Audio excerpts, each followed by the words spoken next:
అందరికీ నమస్కారం. సర్కారు వారి మీడియా యూట్యూబ్ ఛానల్ కు స్వాగతం. పశ్చిమాసియా యుద్ధంతో చమురు కోసం అల్లాడుతున్న ప్రపంచ దేశాలపై యునైటెడ్ అరబ్ ఎమిరేట్స్ మరో బాంబు విసిరింది. దాదాపు 6 దశాబ్దాలుగా చమురు మార్కెట్ను శాసిస్తున్న Organisation of the Petroleum Exporting Countries OPEC ఈ కూటమి నుండి తాను నిష్క్రమిస్తున్నట్టు యునైటెడ్ అరబ్ ఎమిరేట్స్ ఏప్రిల్ 28వ తేదీన అధికారికంగా ప్రకటించింది. మే 1 నుండి అమల్లోకి వచ్చే ఈ నిర్ణయం ప్రపంచవ్యాప్తంగా చమురు సరఫరా, ధరల గమనాన్ని పూర్తిగా మార్చబోతోంది. ముఖ్యంగా ఇరాన్ యుద్ధ కారణంగా హార్మూజ్ జలసంధి మూతపడి చమురు రవాణా స్తంభించిన తరుణంలో ఈ నిర్ణయం రావడం మరింత ఆందోళన కలిగిస్తోంది. భారతదేశానికి అవసరమైన చమురు, గ్యాస్ నిల్వలు అధిక శాతం గల్ఫ్ దేశాల నుంచే దిగుమతి అవుతాయి. అయితే యుఏఈ తీసుకున్న ఈ నిర్ణయం భారతదేశానికి మేలు చేస్తుందా లేక దేశంపై మరింత ఆర్థిక భారాన్ని మోపుతుందా అనే విషయం ఈ వీడియోలో చూద్దాం. ఒపెక్ కూటమి నుంచి యుఏఈ వైదొలుగుతున్నట్టు ప్రకటన వచ్చిన వెంటనే అంతర్జాతీయ మార్కెట్లో బ్రెంట్ క్రూడ్ ధరలు తీవ్రమైన ఒడిదుడుకులకు లోనయ్యాయి. యుఏఈ నిర్ణయం వల్ల మార్కెట్లోకి అధికంగా చమురు వస్తుందనే తొలి అంచనాతో ధరలు మొదట 2 నుంచి 3% వరకు తగ్గాయి. యుఏఈ నిష్క్రమణ ప్రకటన వెలువడక ముందు బ్రెంట్ క్రూడ్ ధర సుమారుగా బ్యారెల్కు $114 వద్ద ఉంది. తగ్గుదల తర్వాత సుమారుగా $110 నుంచి $112 మధ్యకు చేరుకుంది. అయితే ఈ ఉపశమనం కొద్దిసేపు మాత్రమే నిలిచింది. ఇరాన్ యుద్ధ ప్రభావం, సప్లై చైన్లో ఉన్న అడ్డంకుల వల్ల కేవలం 24 గంటల్లోనే బ్రెంట్ క్రూడ్ ధరలు తిరిగి పుంజుకుని బ్యారెల్కు $112 మార్కును దాటేశాయి. అంటే సరఫరా పెరుగుతుందనే వార్త కంటే యుద్ధ భయాలే ధరలను పైకి నెట్టాయన్నమాట. యునైటెడ్ అరబ్ ఎమిరేట్స్ నిర్ణయం వల్ల భారత్ కు లాభం చేకూరుతుందా, నష్టం కలుగుతుందా అనే విషయాల లోతుల్లోకి వెళ్లే ముందు అసలు ఒపెక్ ఎందుకు, ఎప్పుడు, ఎలా ఏర్పడిందో ఒకసారి చూద్దాం. అంతర్జాతీయ మార్కెట్లో ముడి చమురు ధరలను చమురు కంపెనీలు ఏకపక్షంగా తగ్గించడాన్ని నిరసిస్తూ Iran, Iraq, Kuwait, Saudi Arabia, Venezuela దేశాలు తమ ప్రయోజనాలను కాపాడుకోవడం కోసం ఏకమయ్యాయి. 1960 సెప్టెంబర్లో బాగ్దాదులో 4 రోజుల పాటు సమావేశమైన ఈ దేశాధినేతలు ఆ నెల 14వ తేదీన Organization of the Petroleum Exporting Countries OPEC ను స్థాపించారు. ప్రస్తుతం Iran, Iraq, Kuwait, Saudi Arabia, Venezuela, Indonesia, Libya, Algeria, Nigeria, Gabon, Equatorial Guinea, Republic of Congo దేశాలు ఈ కూటమిలో సభ్యులుగా ఉన్నాయి. 1967లో యునైటెడ్ అరబ్ ఎమిరేట్స్ ఒపెక్ లో సభ్యత్వం తీసుకుంది. ఇక ఒపెక్ పనితీరును, దాని నియమ నిబంధనలు చూస్తే ప్రతి దేశం రోజుకు ఎంత చమురు తీయాలో ఒపెక్ ఒక పరిమితిని విధిస్తుంది. మార్కెట్లో ఆయిల్ ధరలు పడిపోకుండా సరఫరాను అదుపులో ఉంచుతుంది. సభ్య దేశాలన్నీ కలిసి చర్చించి ఉత్పత్తి పెంపు లేదా తగ్గింపు నిర్ణయం తీసుకుంటాయి. ఏ దేశమైనా పరిమితికి మించి చమురు తీస్తోందేమోనని నిరంతరం మానిటరింగ్ కూడా చేస్తుంది. ఒక నెల ఎక్కువ చమురు తీస్తే మరుసటి నెలలో ఆ మొత్తాన్ని తగ్గించి కోటాను సరిచేయాలని ఒపెక్ తన సభ్య దేశాలకు నిబంధన విధించింది. ఒక దేశం యొక్క చమురు నిల్వలను బట్టి ఆ దేశ కోట ఎంత ఉండాలో కూడా ఒపెక్ నిర్ణయిస్తుంది.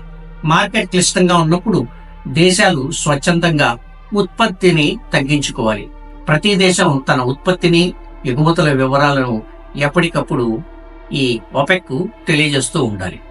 భారీగా పెట్టుబడి పెట్టి ఉత్పత్తి పెంచిన కూటమి అనుమతి లేనిదే ఆయిల్ విక్రయించలేరు. ఇక ఒపెక్ కూటమి నుంచి వైదొలగాలన్న యుఏఈ నిర్ణయం భారతదేశానికి మిశ్రమ ఫలితాన్ని ఇవ్వబోతోందని నిపుణులు అంచనా వేస్తున్నారు. దీర్ఘకాలంలో ఇది భారతదేశానికి మేలు చేస్తోందనేది వారి అభిప్రాయం. యుఏఈ తన ఉత్పత్తిని రోజుకు 50 లక్షల బ్యారెల్స్ కు పెంచాలని లక్ష్యంగా పెట్టుకుంది. ఒపెక్ నియంత్రణ లేకపోవడం వల్ల భారత్ నేరుగా యునైటెడ్ అరబ్ ఎమిరేట్స్ తో తక్కువ ధరలకు ఒప్పందాలు చేసుకునే వీలుంటుందని నిపుణులు చెబుతున్నారు. ఇది దేశ దిగుమతి బిల్లును తగ్గించి ఆర్థిక వ్యవస్థకు ఊతాన్నిస్తుంది. భారత విదేశీ వ్యవహారాల మాజీ కార్యదర్శి, సౌదీ అరేబియాలో మాజీ భారత రాయబారి డాక్టర్ ఔసఫ్ సయీద్ పశ్చిమాసియా భౌగోళిక రాజకీయాలపై ఇటీవల రాసిన ఒక విశ్లేషణలో యుఏఈ నిర్ణయంపై కొన్ని కీలకమైన అంశాలను లేవనెత్తారు. యుఏఈ తన విజన్ 2031 లక్ష్యాలను చేరుకోవడానికి చమురు ఆదాయాన్ని గరిష్టంగా ఉపయోగించుకోవాలని భావిస్తోందట. ఒపెక్ విధించే ఉత్పత్తి కోతలు తన అభివృద్ధికి ఆటంకంగా మారుతున్నాయని యుఏఈ భావించడం వల్లే ఒపెక్ కూటమి నుంచి వైదొలగడానికి ప్రధాన కారణమని ఆయన పేర్కొన్నారు. కేవలం ఒక చమురు ఎగుమతిదారుగానే కాకుండా గ్లోబల్ ట్రేడ్, అలాగే ఒక టెక్నాలజీ హబ్గా ఎదగాలనే ఆ దీక్ష, ఆకాంక్ష ఇందులో కనిపిస్తోందని ఆయన అంటున్నారు. డాక్టర్ సయీద్ విశ్లేషణ ప్రకారం భారత్కు ఇది ఒక వ్యూహాత్మక అవకాశం. యుఏఈ భారత్ మధ్య కాంప్రహెన్సివ్ ఎకనామిక్ పార్ట్నర్షిప్ అగ్రిమెంట్ ఇప్పటికే ఉంది. ఒపెక్ నుండి బయటకు రావడం వల్ల యుఏఈ భారత్కు మరింత నిలకడగా, అడ్డంకులు లేని చమురు సరఫరాను అందించే వీలుంటుందని ఆయన అంటున్నారు. India, middle east, Europe economic corridor ఐమెక్ ఏర్పాటు నిర్ణయం మధ్యప్రాచ్యంలో మారుతున్న సమీకరణలకు సంకేతం. యుఏఈ నిర్ణయం ఐమెక్ వంటి ప్రాజెక్టుల్లో దాని పాత్రను మరింత స్వతంత్రంగా మార్చవచ్చు. సౌదీ అరేబియా, యుఏఈల మధ్య పెరుగుతున్న ఆర్థిక పోటీని ఆయన తన ఆర్టికల్లో ప్రస్తావించారు. ప్రాంతీయంగా ఎవరు నాయకత్వం వహించాలి అనే విషయంలో రెండు దేశాల మధ్య ఉన్న విభేదాలు ఈ నిర్ణయం వల్ల మరింతగా బయటపడ్డాయని ఆయన అంటున్నారు. ఇది ఒపెక్ కూటమి ఐక్యతను దెబ్బతీసే అవకాశం ఉందని ఔసాఫ్ సయీద్ హెచ్చరించారు. యునైటెడ్ అరబ్ ఎమిరేట్స్ కూడా ఖతార్ లాగానే ఒపెక్ నుంచి వైదొలిగితే చమురు ఉత్పత్తిలో సొంతంగా నిర్ణయాలు తీసుకునే వీలు కలుగుతుందనేది నిపుణుల అంచనా. భారత్ తన మొత్తం ఎల్ఎన్జి దిగుమతుల్లో దాదాపు 40 నుండి 45% కేవలం ఖతార్ నుంచే దిగుమతి చేసుకుంటుంది. భారత్ గ్యాస్ అవసరాలను తీర్చడంలో ఖతార్ ప్రథమ స్థానంలో ఉంది.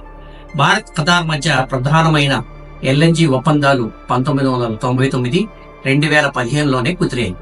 1961 నుంచి ఒపెక్లో భాగస్వామిగా ఉన్న ఖతార్ 2019లో ఆ కూటమి నుంచి వైదొలిగింది. అంటే ఖతార్ ఒపెక్లో సభ్యదేశంగా ఉన్నప్పుడే ఈ దీర్ఘకాలిక సంబంధం మొదలైంది.